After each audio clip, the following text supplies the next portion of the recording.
أهلا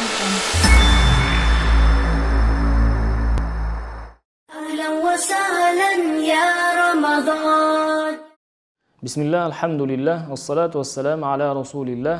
عن أبي هريرة عن النبي صلى الله عليه وسلم قال: لا يتقدمن أحدكم رمضان بصيام يوم أو يومين إلا أن يكون رجل كان يصوم صومه فليصم ذلك اليوم.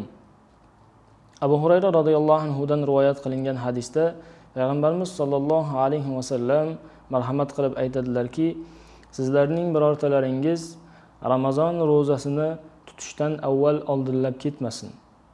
Magar bir kishining odatiy ro'zasi bo'ladigan bo'lsa, bu ro'zasini tutaversin dedilar. Bu yerda Rasululloh sollallohu alayhi vasallam bizlarga Ramazon ro'zasini tutishdan avval Sha'bonning oxirgi kunlarida boshqa ro'zalarni tutishdan qaytarmoqdalar.